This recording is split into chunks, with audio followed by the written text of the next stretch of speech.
most at stake. Meanwhile, Luka and Zion are both unhappy campers. Could one of them be on a new team by next season? And Tom Brady and Patrick Mahomes share this year's Madden cover.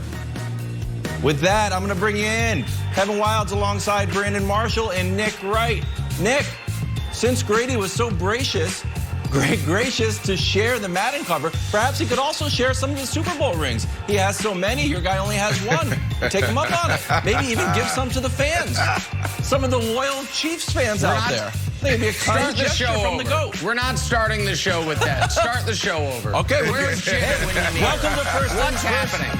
Kevin Wildes here alongside Brandon Marshall. We start this morning in Milwaukee, Nets-Bucks Game 6. Giannis and Chris Middleton clearly with a sense of urgency from the opening tip. Middleton ended up with a game-high 38. Giannis had 30, and the Bucks led wire to wire in this one. They get the win and force a Game 7. Here was Steve Nash, whose arms were not crossed during the press conference on what went wrong last night.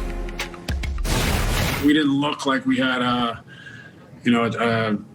ton of energy all night. I think we wanted it. We just couldn't find it. And, when you can't find that rhythm, it makes it even harder. And so it's kind of chicken and the egg, is the rhythm because you don't have the energy, or is it compounded, because you don't have a rhythm. So it was just not our best game. We're built for this moment, simple as that. And nobody says it's going to be easy. Might be hard, but we are capable of doing it. So everybody had a great mindset, and everybody came to play, came to compete, and that's all I can ask for my team, and hopefully we can do that in Game 7 and win the game. Nick, was Game 6 more of a dud from Brooklyn, or just great execution from Milwaukee? Sorry, I'm a little distracted by Giannis's hands. I feel like he should do every press conference with his hands in front of his face. What the hell is this? That's why he's called the Greek Freak. He's got 12-inch fingers. All right, now to the answer. Listen, Brooklyn isn't just out of gas. They ran out of gas a few miles ago. Kevin Durant admirably pushed the car trying to get it to the highway exit, but now he's heaving, passed out on the side of the road. I didn't think Milwaukee played great last night, Brandon.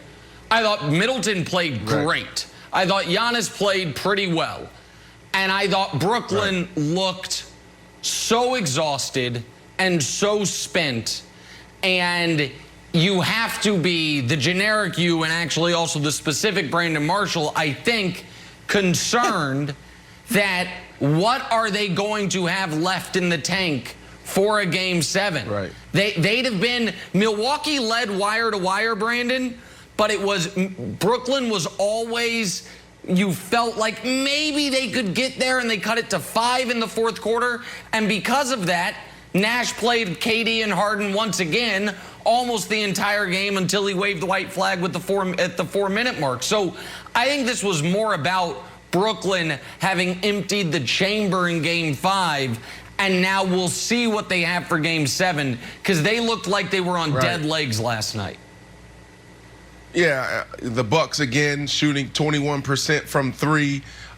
They struggled in different areas, but you hit it on the head. Middleton was absolutely phenomenal. This dude looked like KD. The Nets, man, that was brutal to watch. I'm not going to lie to you. Watching that game, you just knew at any minute or any moment that team was going to take off. The Bucks taking off from the Nets. You had KD who did his job. Like, he didn't go over and beyond. He didn't overcompensate like he did the game before, but he did his job. He kept them in that game. James Harden actually contributed a little bit more, but James Harden need to get hot from 3. Obviously, he can't move the way he used to move because of that hamstring. He doesn't have that burst wilds, but he has to get hot from 3. He's creating space out there on the perimeter, and he just has to hit these shots. If he hits these shots and add just a little bit more, you may see them in control last night. And then moving forward in Game 7, you may see them in control. Joe Harris again. Joe Harris has turned himself into Ben Simmons. And I hate to say this, but that's what we're seeing. That's what we're witnessing right now. Joe is now 22 or missed 22 shots from three. His last 27 shots from he missed 22 of his last 27 shots from the three-point line. That is a problem. Joe, come on, man. You need to step up. And you need to help out. You need to contribute. That is embarrassing. Yeah. When you're Joe Harris, you got to do a little bit more. You literally led the NBA in three-point percentage, and now you're just disappearing. Yeah. Yeah, listen, there are a lot of LeBron fans out there that are saying to Kevin Durant fans, hey, have you met Kyle Korver? Because his name's Joe Harris, the league leader during the regular season in three-point shooting. Oof. Come the playoffs, you rely on him, you get open shots, and nothing. And Wilds, what is interesting about Joe Harris is they needed from Joe Harris what Jeff Green gave them in Game 5. So if you look at Harden and KD as the combined offensive performances, Game 5, Harden and KD combined for 54 points on 51%. Last night they combined for 48 points on 51%. Now, granted, it came in very different fashions, but your two guys combined for about the same points on similar efficiencies. The difference was in Game 5, pardon me, they had 18 assists combined because the other guys were hitting shots. Last night they had 10 assists, 11 turnovers combined. So it really was, Harden did enough scoring to offset that KD didn't have an all-time great game, but no one else from Brooklyn could give them anything. They had one bucket off the bench, same with Milwaukee, by the way, until the garbage time, and they just had no juice. Okay, so I thought the story was Giannis, and here's why. I think Giannis pulled off the hardest thing to do in all of sports. So if I ask you, Nick, say, what's the hardest thing to do in sports? Like, hit a baseball. Oh, it's a round ball with a round bat. Or maybe it's hit a hole-in-one in golf, or to thread the needle in the NFL. It's not. It's not. Here's the hardest thing to do in all of sports, and if you at home have played basketball, you know it. It's when your defender says, shoot that. Shoot that. I'll give that to you. And then you don't shoot it. That's the hardest thing to do. And Giannis wasn't able to do it for the first part of this series. And then finally last night, he's like, you know what? Don't shoot the ball, Giannis. Don't shoot the ball. Can we show Kirk Goldsberry's stat, Katanic, if we have it up? Look, Game 1, 10 feet. This is average shot distance. Game 2, 11. Game 3, 12. Game 4, basically 9. Game 5, 9. Last night, 5.6, his shortest of the playoffs. Great job, Kirk.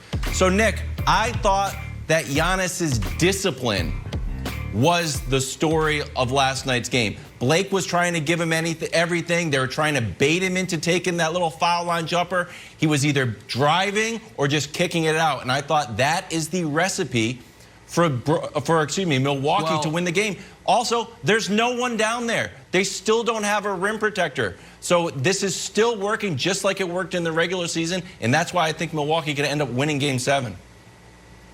And I want to get Brandon's take on this because Brandon always mentions these books. I apologize, I don't remember their name. I feel like Warrior Athlete's one of them, something like that. But they're about the mentality you need. Warrior. The way of the peaceful warrior, something.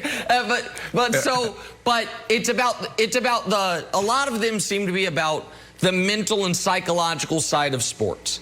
And Brandon, before these playoffs, Giannis had a fascinating press conference where one of the things he said, he's like, yeah, I can't promise you it's not going to be different than last year.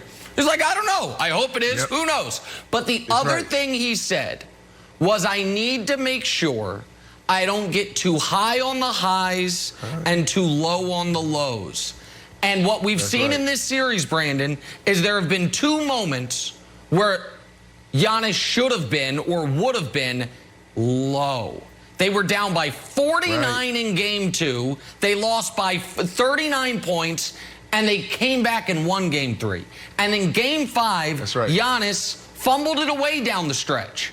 And now your season's on the brink, and KD lit you on fire, and he came back again. It really feels like he didn't let himself, Brandon, get too low with the lows, and now we hope after Game 6 he doesn't get too high with the highs. You can't do it. You know, like I always tell the younger guys, and one of the things I used to tell myself when I played, when we win or if I have a big game, don't hang from the rafters. You see guys do that all the time. Like they hit a game-winning shot in games.